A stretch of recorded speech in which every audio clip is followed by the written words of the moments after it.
You saw this week a really public backlash to mandatory ID being carried by all adults in order to work. And I told you then, and we did a whole video about all the legislation happening in the background, which is tying up all of the data in all departments into a great big U file through government departments.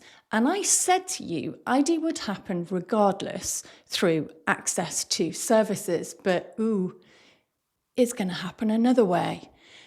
And I need you all to get off your arses now, because when adult digital ID fails, and it will, they don't really care, because they're going after your children.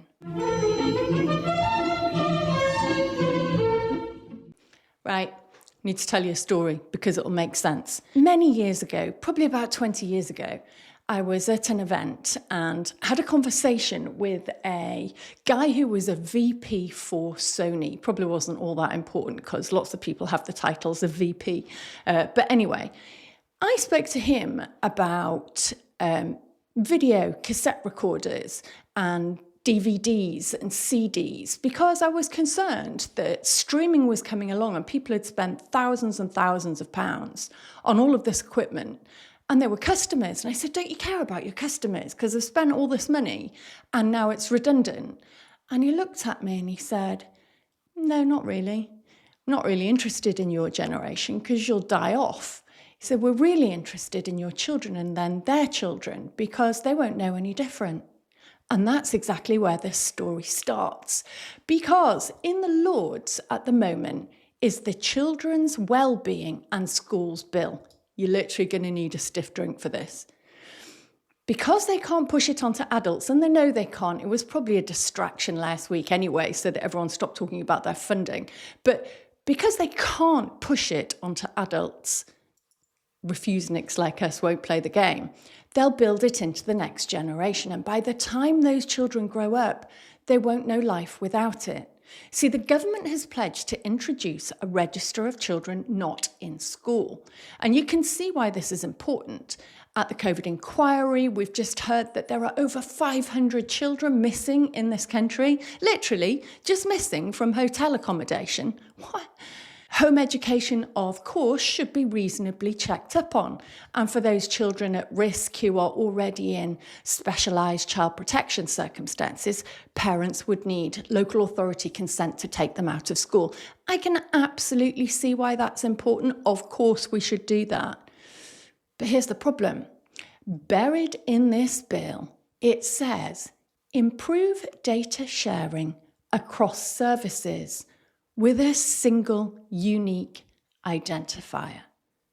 And linked to that, the bill does the following.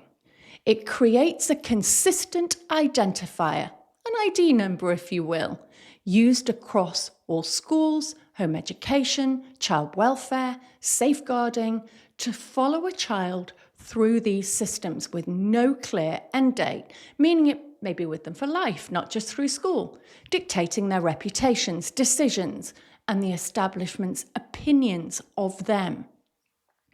It requires parents to hand over prescribed personal data beyond name and address to include sensitive characteristics. What are sensitive characteristics? Well, there's a special category of data that needed to be included. For example, they could decide ethnicity or religion, marital status of parents, depending on what those regulators decide.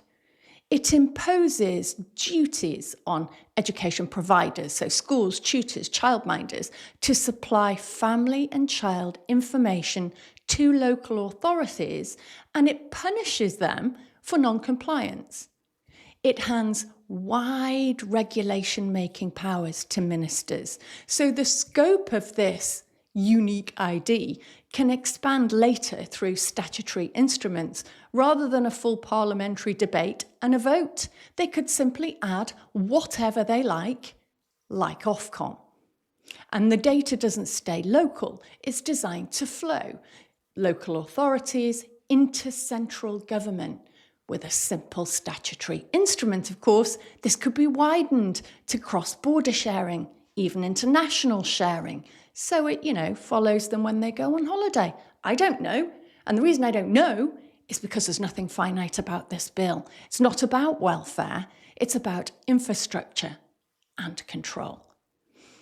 And once a child is tagged, every label, of course, can stick. So a throwaway incident, a teacher's remark, a cultural clash. What if your kid wore a Union Jack dress on Culture Day? Well, all of these could become permanent notes against a child's record. That's how you write off children for life, with a drip feed of small little labels that can't be removed. Now, we have seen this before. Hello, Tony Blair. We remember you. He introduced Contact Point. It was a nationwide child database. And then he even gave interviews where he stated his idea for interventions by government into families could actually happen from birth if there was reason to interfere. What reason to interfere? Anyway, it was scrapped in 2010 after serious concerns were raised about security and, of course, proportionality. Yet it's back, much broader now and much more connected. And when this information falls into the government systems, it's not only tracking them, but won't it also be tracking you? I mean, you're the parent. A marker for social services because your child said in school that they wanted to stop illegal migration, or that they believe in women's spaces when they were only 10. And then, of course, if the parents have views the government doesn't agree with, could it end up with the children even being taken from those parents, particularly in reference to maybe vaccines, perhaps? Who knows where it ends? Because the legislation is not finite and it can be amended by regulators or a minister. The data caught on your child could determine their lives, reputations, success or failure forever. Honestly, it's the most overreaching and horrifying bill I have ever seen.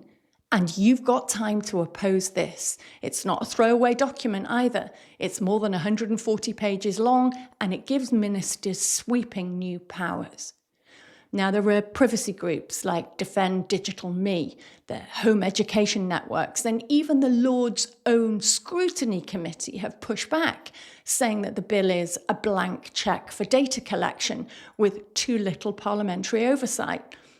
But the government's already testing the NHS number as a likely ID tag.